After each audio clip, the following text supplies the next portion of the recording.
नमस्कार दोस्तों, मैं विनय शर्मा अपने चैनल में आप सभी का बहुत बहुत स्वागत करता हूं और आशा करता हूं कि आप सब स्वस्थ होंगे, मस्त होंगे। सिंह राशि वालों के लिए अगस्त का महीना कैसा जाएगा, यही जानने की कोशिश करते हैं। आपके पहले भाव में यानी आपके लग्न में बुध 20 तारीख तक रहेंगे। बुध कम्युनिकेशन के ग्रह हैं, पब्लिक रिलेशनशिप के ग्रह हैं दोस्तों, बढ़ेगा। चूँकि बुध आपके 11वें भाव के स्वामी हैं, इच्छा पूर्ति के, समाज सोसाइटी के और दोस्तों यारों के। बहुत सारा समय आप इन सब चीज़ों में देने वाले हैं, समाज को देने वाले हैं, समाज सोसाइटी को देंगे, दोस्तों यारों को देंगे। धन के लिए भी इस समय आप कोशिश करेंगे कि धन ज़्यादा मात्रा में आए, क्योंकि बुध धन भाव के स्वामी भी हैं और कुटुंब का भी भाव वही होता है। कुटुंब की ओर भी ध्यान देंगे। कुटुंब यानी आपका परिवार, आप जिस परिवार को, जिस वट वृक्ष को आप बिलोंग करते हैं, वो वाला परिवार। निजी परिवार हम चौथे भाव से देखते हैं, और आपका जो कुटुंब है, जहाँ पे आपने जन्म लिया, जो आपके नाना, दादा, बुआ, मौसी, मौसा, ये सारा परिवार हम दूसरे भाव से देखते हैं, जिसे हम कुटुंब कहते हैं। इस दिशा में आप ध्यान देंगे।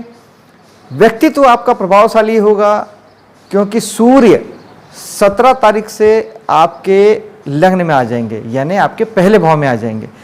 सूर्य मान सम्मान के कारक हैं, पद प्रतिष्ठा के कारक हैं। सामाजिक रूप से आपका जीवन बहुत ऊंचा उठने वाला है। शासन सत्ता में दखलंदाजी बढ़ने वाली है। आप खुद ही ऐसे कामों से जुड़ना चाहेंगे जहां आपका नेम फेम बढ़े, यानी इस महीने आप नेम फेम के लिए आप प्रयासरत रहेंगे और ऐसे काम करेंगे, और करना भी चाहिए। समय है अपने आप को ब्रांड बनाने का और अपने नाम को चमकाने का। ये समय आपके नाम चमकने का है दोस्तों। निश्चित रूप से आप ऐसे कामों को करिए, ऐसी जगह से जुड़िए, समाज से जुड़िए, दोस्तों यारों से जुड़िए, कुटुंब से जुड़िए। निश्चित ही आपका नाम पहले से बहुत ज़्यादा बढ़ने वाला है और फैलने वाला है। दूसरे भाव की बात करते हैं। दूसरा भाव आपके धन का भाव है। वहाँ बुध की ही राशि पड़ती है, कन्या राशि, और बुध आपके 21 तारीख को आपके दूसरे भाव में चले जाएंगे, यानी धन के भाव में चले जाएंगे। तो यही बुध आपको फिर दोस्तों यारों से, समाज सोसाइटी से आपको पैसा देंगे। लाभ प्राप्ति आपको बढ़ सकती है, यानी आपको जो धन का आगमन है वो लाभ के रूप में हो सकता है। अगर आपने कहीं कोई इन्वेस्टमेंट करके रखा है, बैंक में कहीं आपने जमा किया है, आप शेयर बाजार में आपने पैसा लगाया है, किसी भी प्रकार का इन्वेस्टमेंट इस समय में आपको बहुत अच्छा लाभ देने वाला है और अच्छी मात्रा में आपको धन की प्राप्ति होने वाली है। बशर्ते आपकी कुंडली भी आपका इस दिशा में साथ देना चाहिए। मैं उपाय के तौर पे लगभग सभी ग्रहों के उपाय में बताता चलता हूँ। आपको जिन ग्रहों से या जिन भावों से तकलीफ हो, आप केवल उसका उपाय कीजिएगा, बाकी को छोड़ दीजिएगा। सभी उपाय आपके लिए नहीं हैं। आगे हम बात कर रहे थे आपके धन भाव की। धन भाव में ही अष्टम भाव से बृहस्पति की दृष्टि है। दोस्तों, बृहस्पति चीज़ों को बढ़ा देते हैं। बृहस्पति शुभ ग्रह हैं, पॉजिटिव ग्रह हैं, भाग्य के कारक ग्रह कहलाते हैं, डिवाइन ब्लेसिंग्स के कारक ग्रह हैं, और आपको जहां वो देखते हैं या जहां बैठते हैं वहां के फल को बढ़ा देते हैं। आपके धन के आगमन को बढ़ाएंगे, बैंक बैलेंस को बढ़ाएंगे, कुटुंब को बढ़ा सकते हैं। आपके परिवार में किसी नए आगमन, परिवार में किसी नए सदस्य के आगमन की सूचना भी हो सकती है।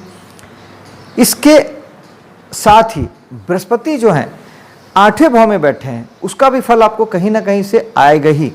8वां भाव आपका होता है पुश्तैनी प्रॉपर्टी का, पत्नी का धन, ससुराल से मिलने वाला धन। ये सारी चीज़ें भी आपको बड़ी मात्रा में आ सकती है।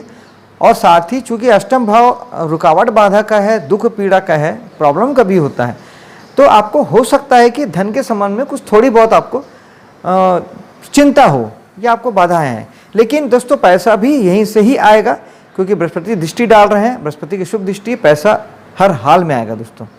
तीसरा भाव यानी आपके साहस और पराक्रम का भाव, यहाँ पे केतु बैठे हुए हैं। दोस्तों, केतु राहु के ठीक उल्टा है। राहु भोगी हैं, केतु योगी हैं। इस बात को बहुत अच्छे से समझिएगा। राहु मोह माया के कारक होते हैं और केतु विरक्ति के कारक होते हैं, मोक्ष के कारक होते हैं। राहु बांधते हैं, चीज़ों से आपको अटैच करते हैं, आपको उसके प्रति दीवाना बनाते हैं, पागल बनाते हैं, जबकि केतु ठीक चीज़ों से आपको अलग करते हैं, दूर करते हैं। गोचर के समय में केतु जिस भी भाव में बैठे हैं, वहाँ की चीज़ों से लेके, अगर आप आध्यात्मिक नहीं हैं, आपकी आध्यात्मिक समझ अगर नहीं है, आपके जीने का ढंग अगर आध्यात्मिक नहीं है तो फिर यही केतु आपको अध्यात्म में ले जाना चाहेंगे, क्योंकि मोक्ष कारक हैं। मोक्ष पैदा ही होता है वैराग्य से या आध्यात्मिक समझ से। आप खुद से नहीं हैं तो केतु आपको वहाँ ले जाना चाहेंगे। केतु कैसे ले जाएंगे? आपको चीज़ों से दुख देंगे, प्रॉब्लम देंगे, और फिर इसके बाद आप खुद उन चीज़ों को छोड़ेंगे। आपके मन में भाव आएगा कि सारी चीज़ें बेकार है। तीसरा भाव किन चीज़ों का है? आपके साहस का है, एफर्ट का है। आपको लगेगा पराक्रम बेकार है, साहस बेकार है, कुछ भी करना बेकार है, किसी चीज़ का कोई मतलब नहीं है। अगर ऐसा कुछ भी होता है तो सबसे बेहतरीन उपाय तो दोस्तों यही है कि आप तीसरे भाव के लिए केतु बन जाइए, यानी योगी बन जाइए। आध्यात्मिक विचारधारा रख लीजिए, सिर्फ तीसरे भाव को लेकर आप करिए, भरपूर काम करिए, भरपूर साहस दिखाइए। कहीं पहुंचने का मत सोचिए, कोई प्लानिंग मत कीजिए, कोई किसी प्रकार के भविष्य की योजनाएं मत बनाइए।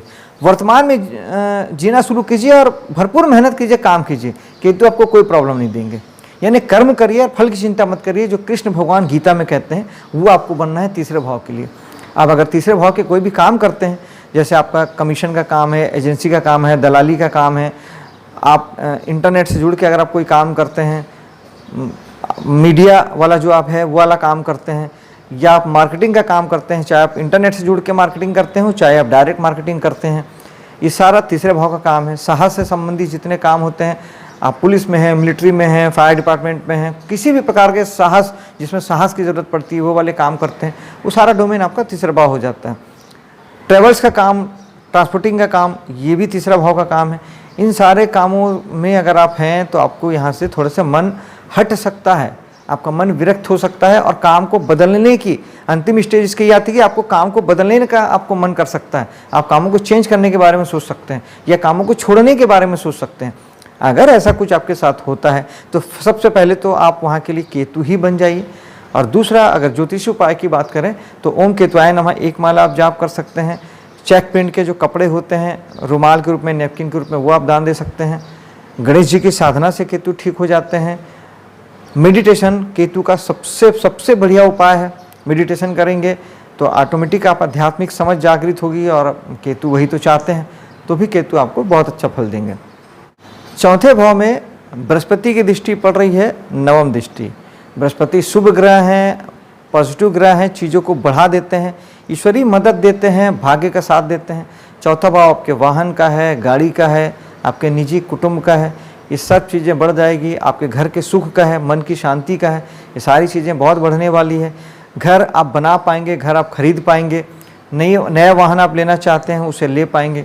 अगर आपका बिजनेस ही बिल्डर का है या गाड़ी खरीदी बिक्री का काम करते हैं, ये काम भी बढ़ेगा, अच्छे रिजल्ट आएंगे, भाग्य का साथ मिलेगा और जीवन में आप उन्नति कर पाएंगे। कुटुंब में भी बढ़ोतरी, आपका जो परिवार है, निजी परिवार, आपके जीवन साथी और बच्चे, इसमें भी कुछ बढ़ोतरी संभव है, क्योंकि बृहस्पति तो बढ़ाते हैं।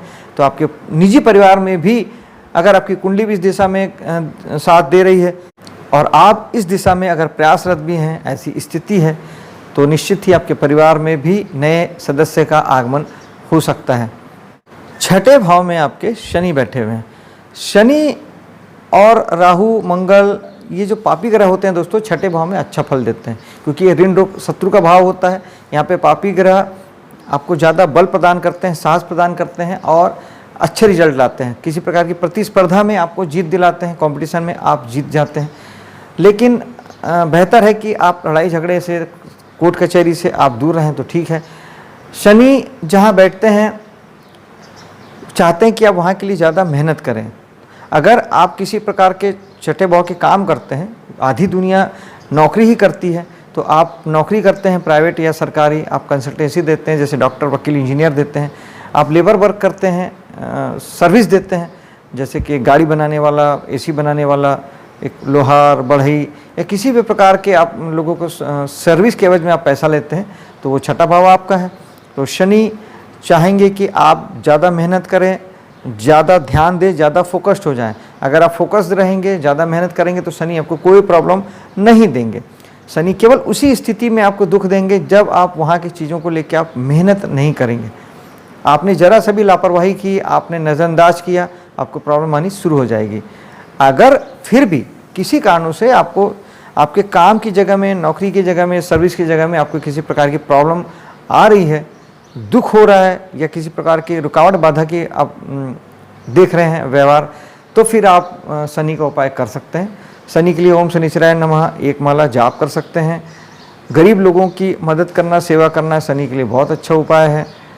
तिल का दान, तिल्ली का दान और लोहे के छोटे टुकड़े जैसे कील होते हैं उसका दान भी शनि को ठीक करता है। सरसों तेल का दान सबसे बेस्ट उपाय होता है। शनि मंदिर में जाके भगवान शनि में जब आप सरसों तेल चढ़ाते हैं तो इससे शनि भगवान बहुत बहुत खुश हो जाते हैं और बहुत बहुत ही अच्छा फल आपको देते हैं। तो ये उपाय कीजिएगा। बच्चों की पढ़ाई को लेकर अगर बात करें, संतान को लेकर बात करें, तो अगर पढ़ने वाले लोग अगर रिसर्च से जुड़े हुए हैं तो उनके बहुत अच्छे रिजल्ट आने वाले हैं। रिसर्च बेस्ड कामों से उनका काम बढ़ जाएगा, बहुत बहुत ज़्यादा बढ़ जाएगा, बहुत अच्छे रिजल्ट आएंगे। किसी प्रकार की नई खोज में लगे हैं, नए अन्वेषण में लगे हैं, कुछ नया सीख रहे हैं, कुछ नया क्रिएटिव वर्क कर रहे हैं, तो उसके लिए भी बहुत अच्छा वक्त है।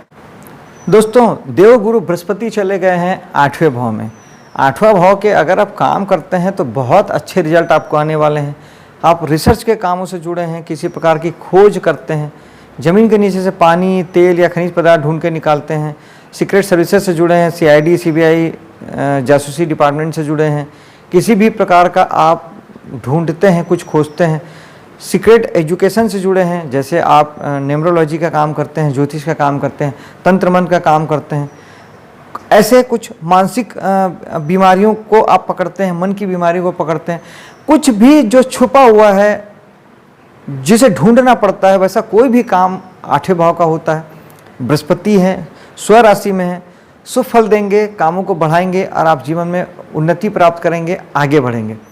9वां भाव यानी भाग्य का भाव। भाग्य के भाव में मंगल स्वराशि के होकर आपके 9 तारीख तक रहेंगे। भाग्य को बढ़ाएंगे।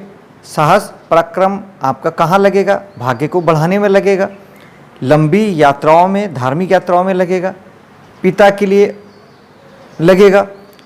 9वां भाव आपके उच्च शिक्षा का होता है। अगर आप उच्च शिक्षा पढ़ रहे हैं या पढ़ाते हैं उसमें आपकी ऊर्जा लगेगी, क्योंकि मंगल तो ऊर्जा है, साहस है, पराक्रम है, एफर्ट है, तो सब कुछ आपके भाग्य में लगेगा, भाग्य को बढ़ाने में लगेगा, शुभ दिशा में लगेगा। राहु भी साथ में है। राहु दोस्तों, राहु है जबरदस्त ग्रह, राहु को समझने की ज़रूरत है। राहु सबसे ज़्यादा ऊर्जावान ग्रह हैं और आपको किसी भी चीज़ के लिए पागल बनाते हैं। आप अगर राहु की ऊर्जा को अपने लिए पॉजिटिव रूप में अगर आप यूज़ करेंगे तो राहु आपको बहुत अच्छा फल देंगे। राहु विदेश के कारक हैं, राहु राजनीति के कारक हैं, लेटेस्ट टेक्नोलॉजी के कारक हैं, इलेक्ट्रॉनिक्स के कारक राहु हैं। इन चीज़ों से जुड़ के अगर आप अपना काम करते हैं तो भाग्य इसमें आपका बहुत साथ देगा और बहुत अच्छे रिजल्ट आपको आएंगे, बहुत प्रभावशाली रिजल्ट आपको आएंगे। दोस्तों, राहु की ऊर्जा को अपने पॉजिटिव कार्यों में लगाइए। राहु किसी भी चीज़ के प्रति पागल बनाते हैं, मोह देते हैं, किसी चीज़ के प्रति आपको बिल्कुल, राहु के जैसी एकाग्रता कोई ग्रह नहीं देता। आप उसकी एकाग्रता को अपने लिए यूज़ करें तो आपका भाग्य बहुत अच्छा हो जाएगा, बहुत बढ़िया हो जाएगा। और चिंता परेशानी से बचने के लिए मेडिटेशन बहुत अच्छा उपाय है। अगर आपको किसी प्रकार की चिंता परेशानी होती है तो आप मेडिटेशन कीजिएगा, राहु केतु उससे दोनों ही ठीक हो जाते हैं। दोस्तों, आपके 10वें भाव की बात करते हैं, कर्म क्षेत्र की बात करते हैं। 10वें भाव से दोस्तों हम आपके संपूर्ण कर्मों को देखते हैं। आप चाहे नौकरी करते हो, बिजनेस करते हो या जीवन में जो कुछ भी आप करते हैं, सभी कर्मों को हम 10वें भाव से देखते हैं। मंगल आ जाएंगे वहाँ पे 9 तारीख को, और मंगल साहस के, पराक्रम के, एफर्ट के कारक ग्रह हैं। भाग्य के कारक, आपके भाग्य के स्वामी भी हैं और 4थे भाव के स्वामी भी हैं। 2 शुभ ग्रहों के स्वामी मंगल आपके 10वें में बैठ रहे हैं।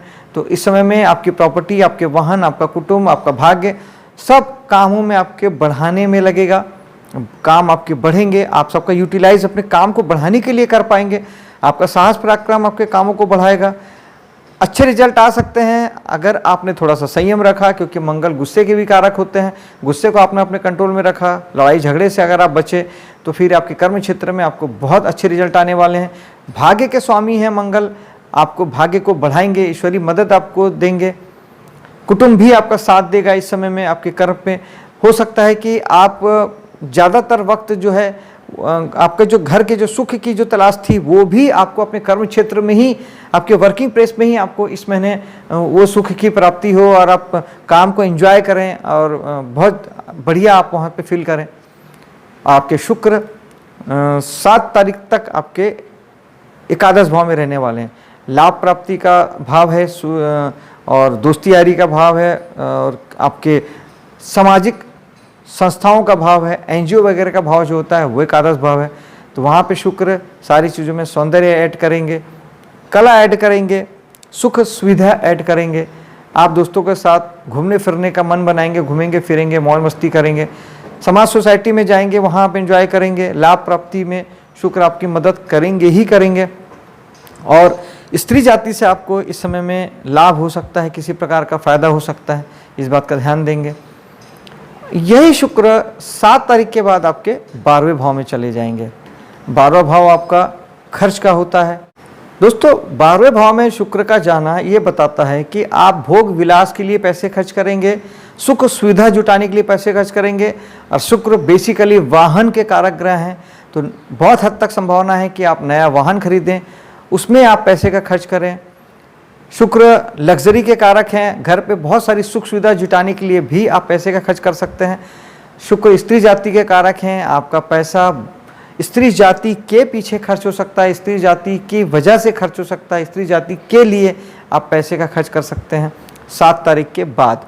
उसके पहले सूर्य वहाँ 16 तारीख तक बैठे हैं। सूर्य आपको शासन तंत्र से जोड़ते हैं, शासन सत्ता से जोड़ते हैं। तो आपका कोई सरकारी कामकाज है उसे बनाने के लिए आपका पैसे का खर्च हो सकता है। शासन सत्ता को लेके आप किसी प्रकार के अगर राजनीति के कामों में जुटे हैं या आप किसी प्रकार के अधिकारी वर्गों से आप अपना कोई काम निकालना चाहते हैं तो वहाँ से आपको थोड़े से पैसे आपके खर्च हो सकते हैं। सरकारी कामकाज बनाने के लिए आपके पैसे खर्च हो सकते हैं, या आप किसी प्रकार के किसी सरकारी कुछ लेन देन में अगर आप फंसे थे तो सरकारी डिपार्टमेंट आपसे पैसे की वसूली आपसे कर सकती है। अगर आपने किसी प्रकार का कुछ अनैतिक काम किया हो या आपने कुछ ऐसा काम किया हो जिसमें आपने पेमेंट नहीं किया हो तो आपको सरकार को पैसे देने पड़ सकते हैं दोस्तों।